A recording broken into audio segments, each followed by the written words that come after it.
They are African entertainment royalty.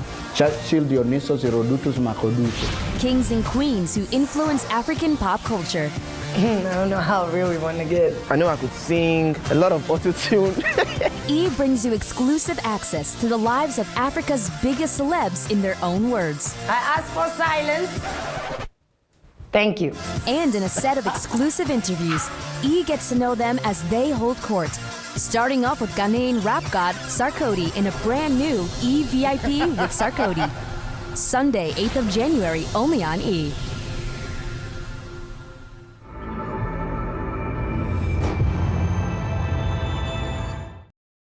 This is an E-VIP special tribute, celebrating the amazing talent that was Riky Rick's life, the influence he had on the music industry, and the people he impacted along the way.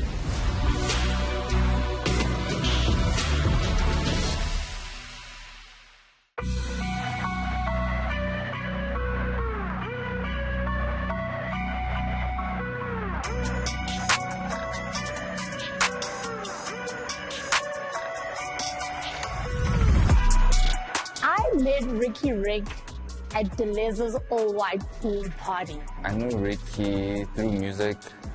I was actually working as a promo girl. He was actually getting a tattoo done and I was walking around with the Polaroid camera.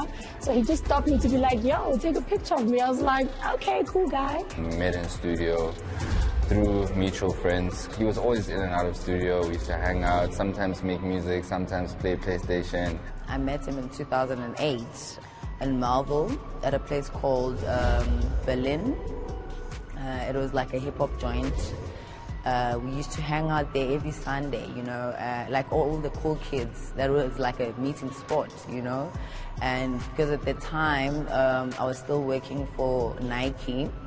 So we did a lot of like street culture work and all these gigs and stuff like that. And it was just one Sunday, he just popped up, you know, like when I think about it, like he just popped up from a toilet, but he had a box of sneakers, you know, and came to me and he was like, yo, Mome. And I was like, hi. And he's like, yeah, my name is Riky Rick, you know. And I'm like, okay. And he's like, yo, I gotta show you these joints. And he opens up this box of fillers, you know, like old school fillers. And he tells me the story about this, the box of sneakers, you know. And I was just listening. I knew Riky through social media. He hit me up after some time. He's like, yo, you're too much. That was like his first comment. First time we met, he was trying to sell me a mixtape and DVDs. I think I was mind blown by the hustle and how he was doing it out the booth. From there, we just started like hanging out a lot more often, and he'd come drop off some mixtapes. I met him when I was, I think, 19 years old. When I first moved to Joburg, and from the moment I met him, he was always the kindest person in the room, always the most bubbly, always the one person who was so selfless. He was so selfless. He always was concerned about if you're happy. I first met Riky back when I was a dancer. I can't remember specifically when we met. All I know was it was somewhere backstage and he was booked as the headliner. I think everybody had a close relationship with Riky. Everybody can mention a personal story. Anybody can mention a time where they felt really close and connected to him. My first encounter with Riky was, I was in first year at Monash, and I was actually in his music video of his first song, I Need Money. I've been a year in the game, and I just got in the hype. It feels like the world saying stop wasting your life. It feels like the world saying stop chasing your dream. The game is the only reason why I'm smoking this nicotine. How I would describe Riky is a very, very passionate man. Very cool, you know, literally the definition of cool, not this thing that brands are trying to do on Instagram. Like, he was actually such a cool guy, very genuine as well. Just someone that like always constantly had like a million ideas at once, you know. Ricardo was working on something every day, ever since I've known him. Like, even when we were young, he would come with a plan to do something else. He was consistently motivated. He would come with a new song, you know, the fish and chips mixtape. I'll be like, do you think people are liking the idea of fish and chips? And it's like, yeah, it's the shit. It's the fish and chips mixtape. Family was a priority to him. And the relationships that he had, you know, with people that I believe he found special, and took them very seriously. He managed to have time for everybody. And you know, the other day I was actually thinking about it, like, how does somebody have so much time for himself and build himself and the career he built, over and above making time for his family, over and above making time for his friends, making time for the industry, making time for building new artists. His kindness and love being the most attractive thing about him. You know, he had this big heart. Ricky was always late, like always late. I live like 3 minutes away from Ricky, so there's times where he'd be like, boy, I'm just eating dinner, I'm gonna come pick you up, and then like 4 hours would pass. You know, we'd get to the studio waiting for him for 2 hours, like always late. I remember a few days before he passed on, he actually called my management and he's like, you guys should take care of this guy. This guy is the next. I feel like he's the younger version of me. One of the earliest memories that I have from Ricky was when he literally spoke to me about opening up a business and making sure that with your money, this is how you need to move. And the fact that he had that conversation with me was so important because I took his advice, I did it, and it got to a point where I was able to buy my first house. Ricky would just like call me on a random day and be like, he would apologize for things that I didn't notice. I remember I had a show launching my debut album. He didn't tell me that he couldn't make it to the show himself. So then he called me this other time I was in Durban before a show, and he was like, more than anything, I'm just calling you to apologize for not being the one that came out to you and apologize about that. I know how much it meant for you to be doing such a thing. There was a place that he had there in Midrand. Upstairs it was a studio, there's a recording, there's cameras, they're shooting. Downstairs it's merchandise. You know, he wakes up, go there, open, and work. That's like his office. The only thing I know is guys going to the studio, but I've never seen someone paying for a warehouse to run his business as an artist, where you can get everything in one building. It was my first time seeing that.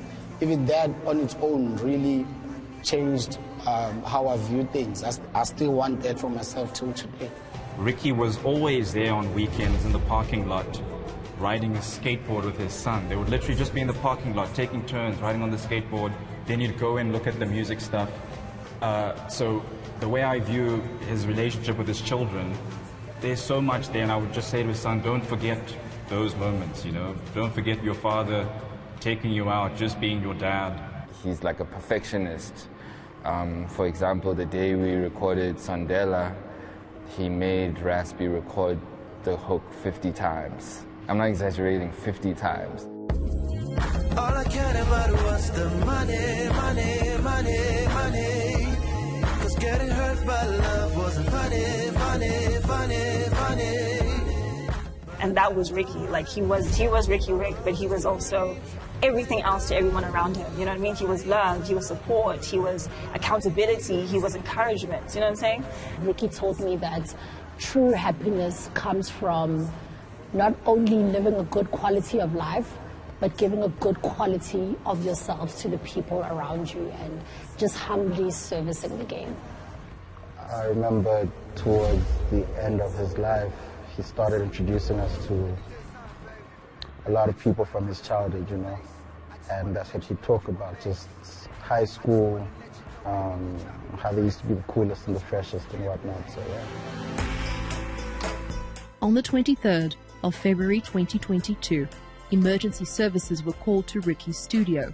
The reason for the call was that a male aged 34 had just committed suicide. Just like that, the life of the man born as Ricardo Muzwendlovu Mercado had been tragically snuffed out. Riky Rick was dead. Before this tragic ending, he was arguably one of the best African entertainers and a colossal cultural icon. And I got a call from a friend of mine that said, did you hear what happened to Ricky? And I was just thinking, he must have like won an award or something, like what's going on? And then they told me what happened, and I I was with my boyfriend and we just broke down crying. You know, I was at the house, I saw it trending. Obviously, could not believe it.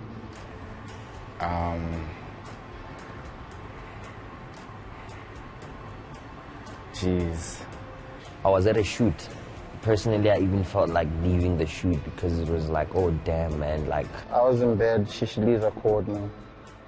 I sort of knew when I got the call. I saw his posts in the morning, just before I went to bed, and I wanted to call him and check if everything was okay.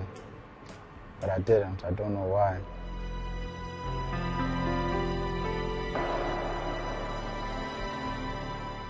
It was... Oh, guys.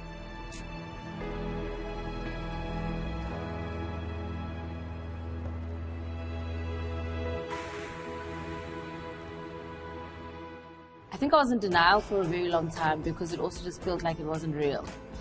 And it was one of those things that I needed a lot more confirmation from so many other sources before I could believe it. But yeah, it was definitely heartbreaking. When people make the decisions that they do. Sorry, just have a tissue.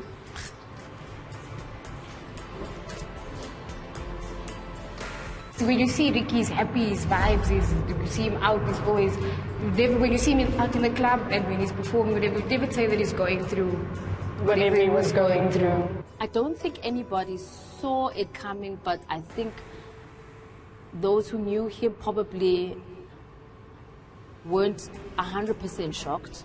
The reason why I say I don't think a lot of people are shocked is because he said it so many times. Whether it be interviews, whether it be his music, whether it be general friendship conversations. Take care of your friends. Take care of your homies. Make sure you support the young people coming up in the game. We'll catch you guys on the other side. It's your boy Riky Rick. If you never hear from me again, I love you. God bless you. Good night. I really didn't think it was going to be this soon, but I definitely saw it coming. He was always a martyr. He was willing to give it all up. There were moments and glimpses of things that you pick up, you know. It's not things that maybe I might have said to anyone, you know, because obviously, especially in the manner in which everything happened, there's almost like a pattern to, there's a similar behavior that happens, but I always thought to myself that he will never opt for that option.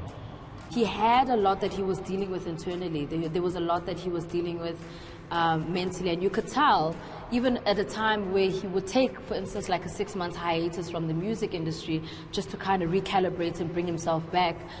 There were many conversations where he was also starting to get worried about the general mental health of the entertainment industry and how we need to look after each other and pray for each other and have these conversations. For anyone to get to that point, you know, I mean, the pain must be unbearable. It's something that if you don't understand, I don't think you ever will. So I just don't know what I would have said, actually. I posted how much gratitude I had of how he contributed to my career. But it's that unsaid thing that, you know, he had so many people that were around him that loved him. And I'm sure it feels so much worse for them because they constantly got to communicate with him every day. Riky Rick's life began with a humble but hopeful beginning. Ricardo Muzwendlovu Mercado, later known as Riky Rick, was born on 20 July 1987. He was raised in Kwamashu Township near Durban, in KwaZulu-Natal. Growing up, Riky Rick was raised mainly by his grandmother because his parents divorced while he was still young. Riky attended primary school in Kwamashu before moving on to do his secondary school at Hilton College in the Midlands. Riky didn't really share too much about his childhood, but one thing that he would always remind you of how educated he was in hip hop. So he would talk about, you know, very old hip hop from maybe when he was a teenager, especially Wu-Tang, loved playing Wu-Tang in the car. I think that's the closest thing to a childhood memory that, you know, he would share, yeah. He eventually moved to Johannesburg after finishing his primary and secondary school. Riky Rick stayed with his father in Johannesburg as he furthered his studies. Riky enrolled at the South African School of Motion Picture, Medium and Live Performance, popularly known as AFTA, where he studied media and majored in film production. The musician's mother was traveling between America and South Africa in pursuit of her law degree. Riky Rick mentions in a podcast with Mac G how he started off as Pretty Rick and was later given the name Riky Rick by Deleuze.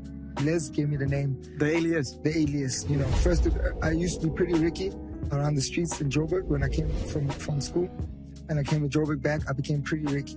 And the streets knew me as Pretty Ricky. Yeah. And then after a while, I developed into Riky Rick. Yeah. But I was always that character in the streets. Yeah. You know, not necessarily on TV and everywhere else, but I've always been Riky Rick on the streets. You know what I'm saying? Yeah.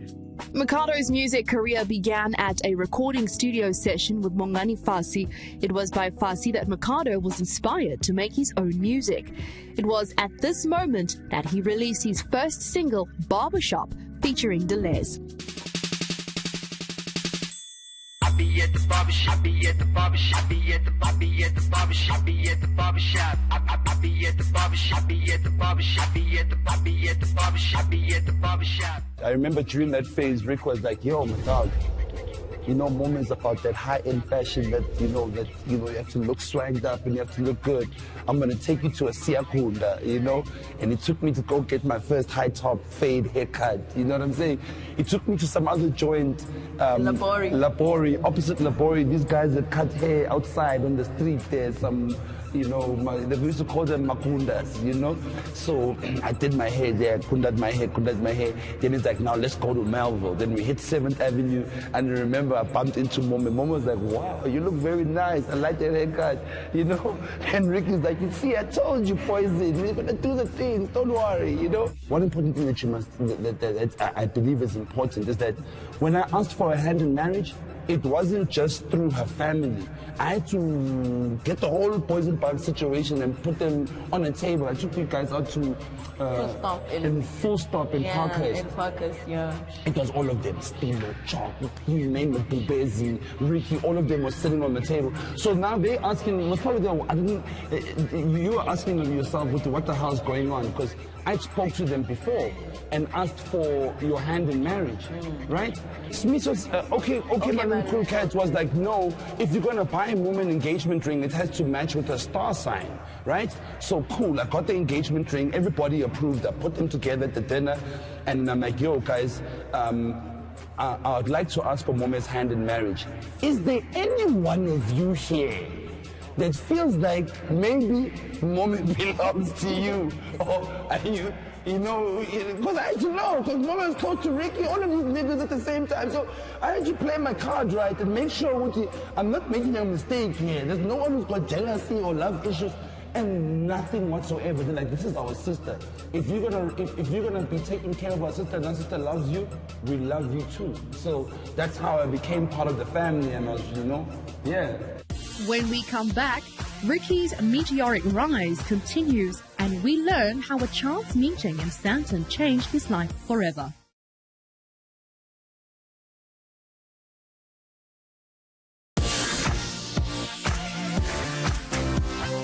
In 2014, Riky released his single Nafukwa, which was received so well that it went on to receive an MTV Africa Music Award for Video of the Year.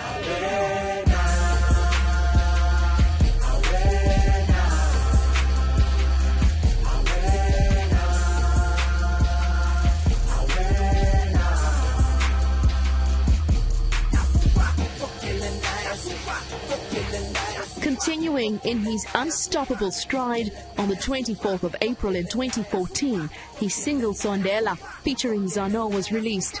Riky openly and passionately dedicated the song to his beloved wife, Bianca.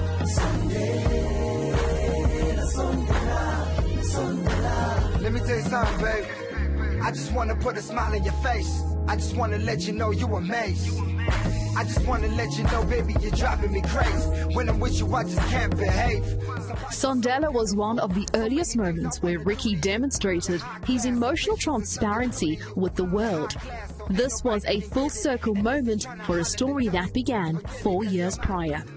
In early 2010, Mikado met his wife Bianca Naidu in Sandton. She had a daughter by the name of Jordan from a previous relationship. However, they soon welcomed their first child together, a son whom they named Mike Daniel. A particular day that I can say I remember Ricardo was really happy was when Bianca fell pregnant. I remember when he had just found out he was about to be a father and he was about to drop his album Family Values, and he knew the relationship that he had once had with his father and how that kind of impacted him and the way he grew up is how he wanted to kind of instill a change and a difference with his relationship with Mike. Let me tell you something. I always say this to my husband, that if I never met Mo, I wouldn't be here today. If Ricky never met Bianca, he would have never taken anything as far as he did. You can have dreams, but if nobody believes in you, they won't happen. When he found out he was going to be a dad was at the point when he quit alcohol, quit substances, quit everything that he felt was kind of derailing him from being the man he needed to be. And that spoke a lot to the kind of man that he wanted, because he knew he wanted to be there for Mike more than anybody else in the world, and that rang true, you know? The Cotton King had clearly suddenly become a master of frequency in 2014, with the best still to come.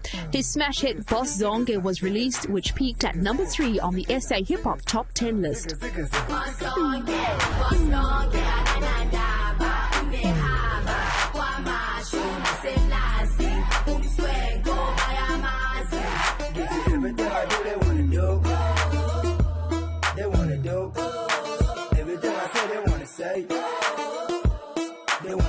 One of the most popular tracks on the track list, Amantombazane, led to the Amantombazane remix, which featured fellow South African recording artists OK Malum Cool Cat, Mags, Questa, Gingerbread Man, Kid X, Nadia Nakia, and DJ Dimples. So take a pic, Riky Rick, boss ya my swag, boss ya my Mac, boss like I'm pushing a jack, boss on get, boss non get, ride with the kid. Who you know then took a break and came alive like I did. The track was nominated for Remix of the Year at the 2015 South African Music Awards. Almost exactly a year after the release of the stomach-swooning Sondela on the 3rd of April 2015, Riky Rick's debut studio album Family Values was released and received positive reviews from music critics. It featured guest appearances from fellow African shining stars Casper Nyovest, OK Malum Cool Cat, Zano, and Black Motion. The album was certified platinum by the Recording Industry of South Africa, with sales of over 50,000 units. Its success saw him nominated for 8 South African hip-hop awards that year, more than any other artist. Family Values remains his only studio album to date. I remember once having an interview with him as well when he had just dropped Family Values, and he mentioned how that was possibly going to be his first and last album. And I was in disbelief because I was like, bro, ain't no way. I mean, you're definitely going to give us more music. And as luck would have it, we didn't get the second album. What I really enjoyed a lot about Riky as an artist, like first of all, he really enjoyed what he was doing, man. He enjoyed the music. You know, when he was performing, his energy, he just was a fun, you know, authentic, genuine guy, you know. One thing that he always told me was that you need to have fun with them, boy. That's what he always said. Have fun with them, have fun with them. When you're on stage, go all out, have fun with them. Make them resonate with your energy. Get on stage, whether they're down or what, have fun with them. Just have fun. They're going to have fun with you. Control them.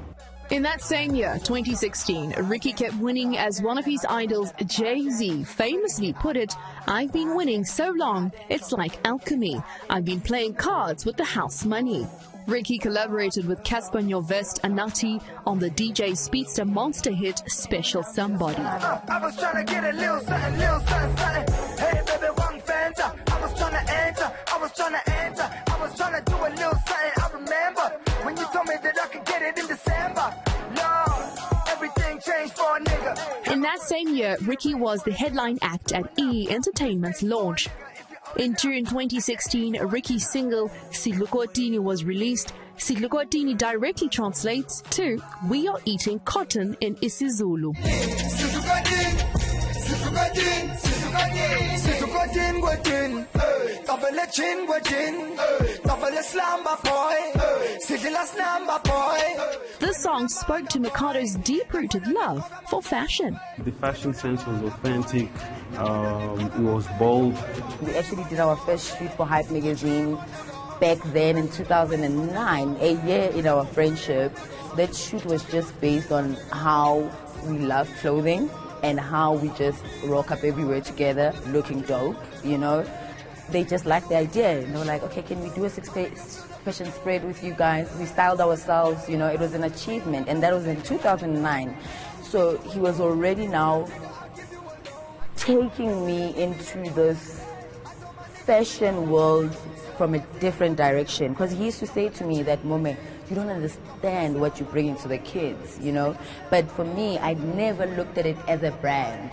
I never looked at it as something that someone can eat from it, you know, like create a lifestyle out of it. What I liked about him is that you could always kind of have the conversation, be like, okay, bro, but what were you thinking? Like, break down. I remember even trying to have the conversation with him about his outfit that he had at one of the award shows, where he was wearing that, I don't know whether it was an orange mask or whether whatever that thing was.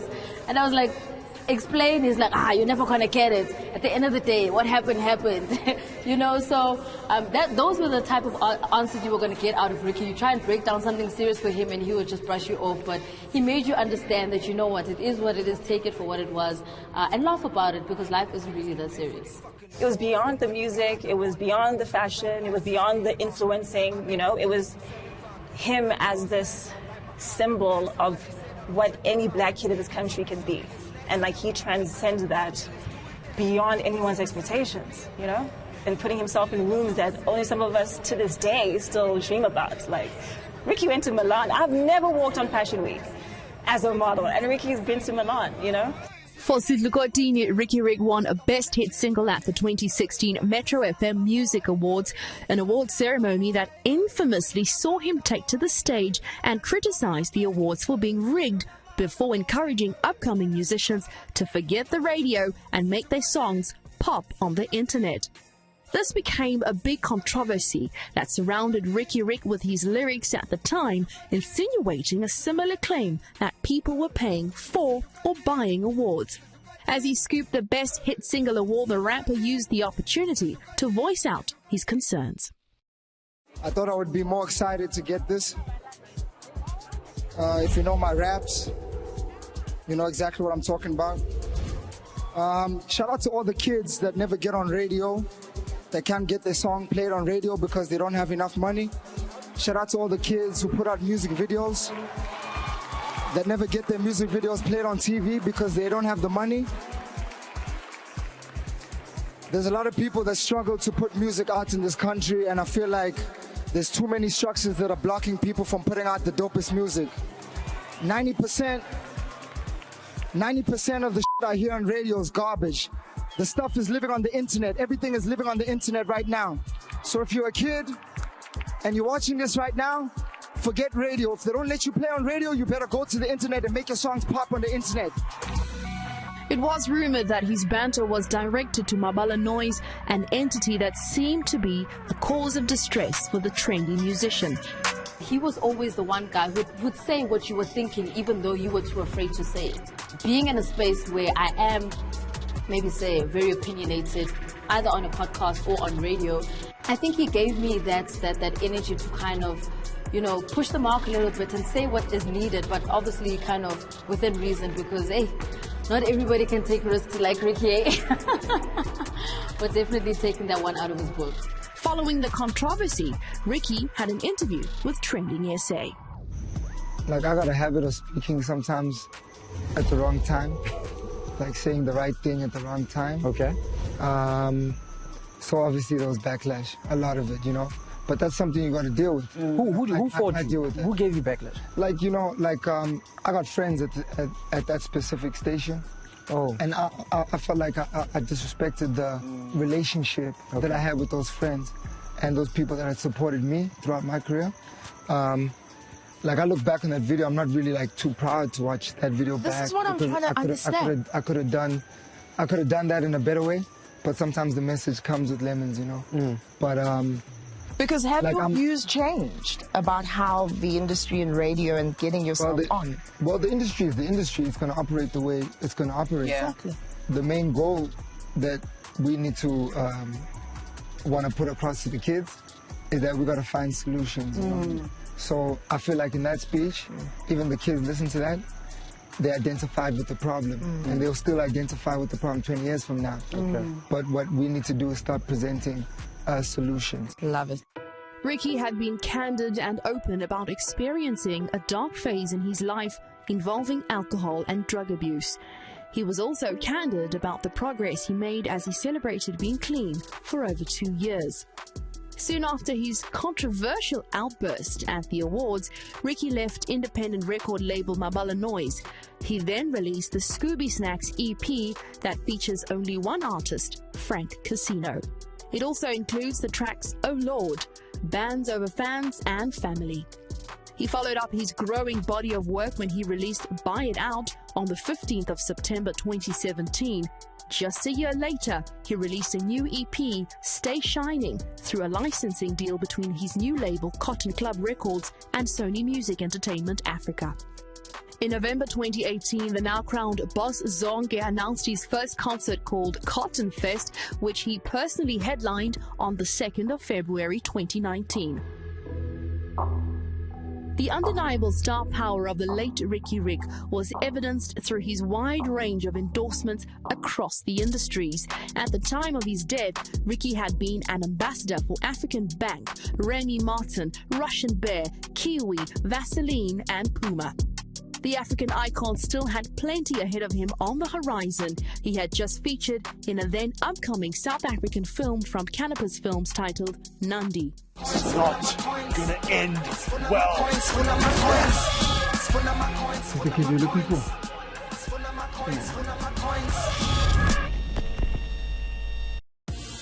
When EVIP's special Riky Rick tribute comes back, we learn that legends never die.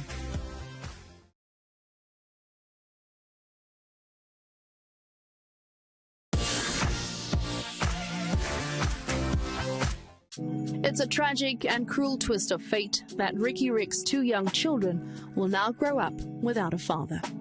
The cause of death was reported as suicide after a lengthy battle with depression. What's the most heartbreaking thing about it is that we would have never expected him to want to do that. You know, we thought his life was going so well and his career was doing so well, and he has all these endorsement deals and he's so talented, he makes music so effortlessly, and you know, he has a family.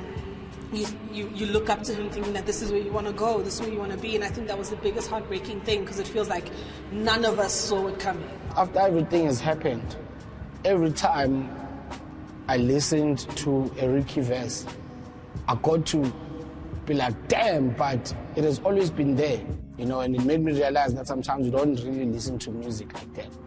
And he spoke so many times about how he wanted to die young, like Tupac, because he felt he needed to leave that type of a legacy. He always spoke about his time was very limited on this earth, and I don't think any of us really paid attention to all of those sayings, but now it rings true, now that we think back and we listen and we hear exactly what he's saying in his lyrics and some of the conversations he had. The youth and the culture needed him more, and still had so much to do and so much to achieve and so much to impact, you know, and there is such a massive void that he's left. Riky Rick's funeral was a private family affair held at an all-white event in tribute to the late Ricardo Mercado. Even in his death, Riky was able to see his Cotton family prophecy come true. The service was live-streamed across multiple platforms with hundreds of thousands tuning in across South Africa. He really lived his truth, and it was like super good to people and just always a good time. I don't know, he wanted everyone around him to win. The heartbreaking thing is that he was such a talent, and I don't think he can ever be replicated. Just like, you know, Brenda Fassie, you can't get another artist like Brenda Fassie. I feel like it's the same thing with Riky. You'll never find an artist that had the impact that he had, the thought process, the fashion, the way that he brought different elements into making the star that he was and the music that he made. And how he saw the world as global and not just African and South African, and how he was bridging those gaps between us and everywhere else. And there's just so much that we felt he had to live for, that him not feeling that way is what's most heartbreaking. Me, how I'll remember him more than anything is giving people an opportunity. You know, I remember there were times where people will mock him about that and say, every time an artist is about to blow up, Ricky's there. My favorite memory of Riky would have to be when he won his first award. I think everybody knows sometimes with the lingo where you say, which one is this one? You carve that one. No, this one is not the one. That one is the right one. So you would always kind of get yourself in the lingo one way or another when you're around Riky, because sometimes you would feel like that's the only way to communicate with him. Maybe that's the only way you'll hear what you needed to say. But yeah, that was one of my faves. How I'd like to honor Ricky's memory is, for me personally, to not let anything ever make me feel like I shouldn't do what I love, because he was one of the first people in my career that gave me a platform to really showcase what I love, you know, and not just by featuring on the remix, but also putting me on a global stage like Channel O Awards was in 2010. I was in varsity, like that was so big for me. For me, it's not just my life he impacted other people that are also in my life. He valued people. I think he valued leaving a small part of yourself within other people, making sure people can remember you one way or another.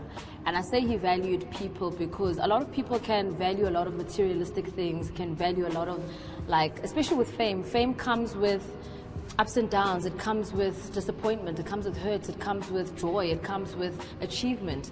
And within all of those aspects that he knew he could achieve, he spent a lot of time investing himself in other people because he understands that's what was more important. It wasn't the physical things, it was more the emotion, the connection.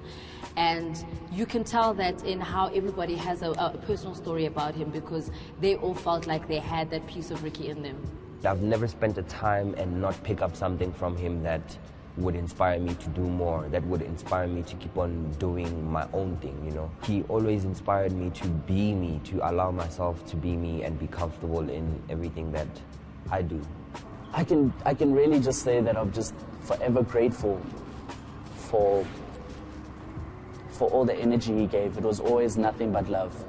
I really just love the fact that he really lended a hand to a lot of young people, you know, be able to help them and guide them. And we have so many of them today. I know Frank Casino, I know Uncle Vinny, I know Costa Titch. There's so many young musicians that he really got to empower. He was a very happy human being. If it wasn't happy, he didn't like it. I wish I had said to Riky that I appreciate him and I love him. The one thing I definitely wish I said to him before he died is that you're phenomenal. I just want him to know that we all love him and we appreciate him and everything that he's done for us. He's given so much of himself to this game and this culture, and I would want him to know that we all see that and we recognize him for that and we all appreciate it. I'm really glad that I got the opportunity to tell him repeatedly, like, bah, greatest of all time, you know, really, really the GOAT. I remember even just shooting his podcast with him and the conversation that we had on alignment and just how it's so important for your life to be aligned with your purpose and what God's will is for your life. I'll say thanks more than anything. Thank you so much for everything that you've done for us. Thank you so much for the inspiration. Thank you so much for showing us which are six things so to slow beefer to for stupid things, but instead the most important thing is coming together and doing something positive. Understand? Like he said, which we never die or multiply. It's like he knew. It's exactly that. It's exactly that. It's exactly that. Because there's so much that they showed us. For me to dress like this and be comfortable like this, it's because I saw it from them. So from them, Boys in Parks, that whole movement, you know, it really inspired us so much. It's still inspiring us till today. How I would honor Riky in my life and in music is, number one, I think we've already started doing that with the album that I released with Venom, Love is Pain. There's a lot of unknown artists on it, a lot of people that have never been on like an actual song before, you know, and that was done intentionally because that was something that Riky always did, was give people who didn't have a platform a chance. I hate the word put on because I'm not putting anyone on, but we are providing platforms for the lesser known acts. I think the best way I can honor Riky's memory is continue to dress as fly as I do, because somebody's got to hold it down for the game. And just like servicing people, you know, servicing young people in the industry. And that doesn't really mean like breaking my back, but just being an ear, being a confidant, because sometimes you don't need that loud cosign in the game. And I think that's what I learned about Riky, is that he's so much time for so many people in such personal ways that actually made a meaningful and valuable contribution to their lives, you know. Sometimes you just be like, as long as I show up, as long as I come to your party, come to your event.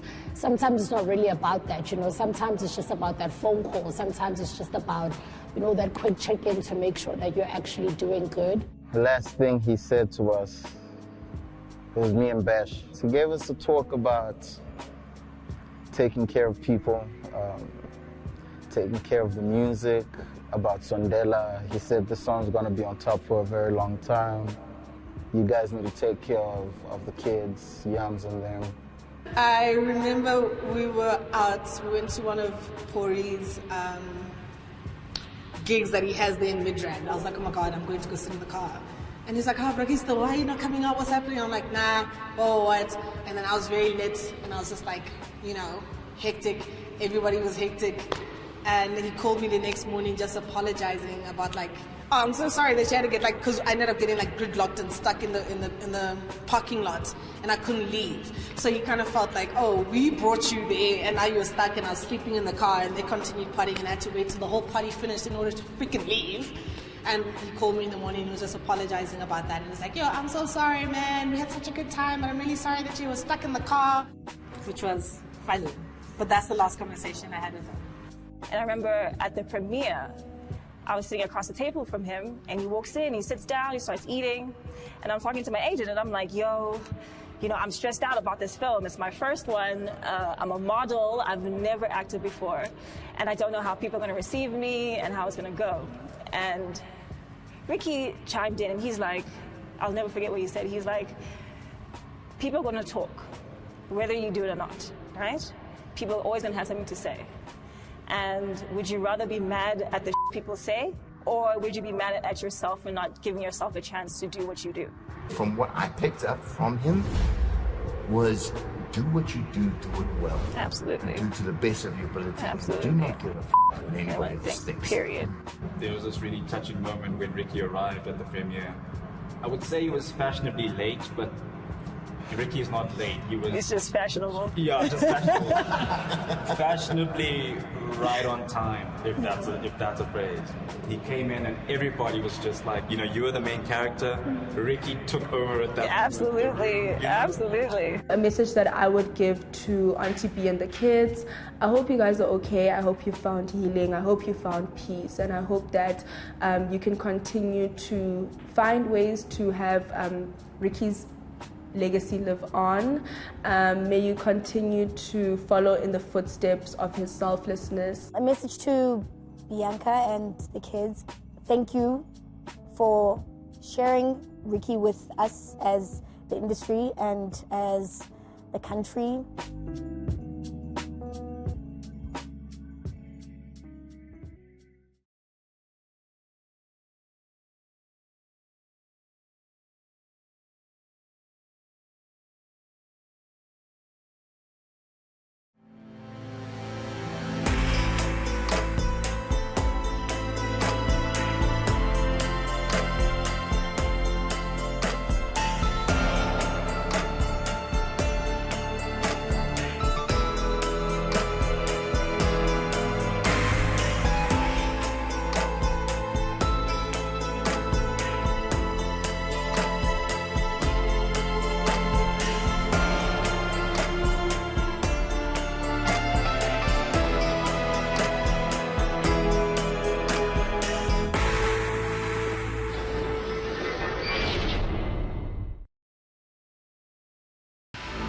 Stream the next day on Universal Plus.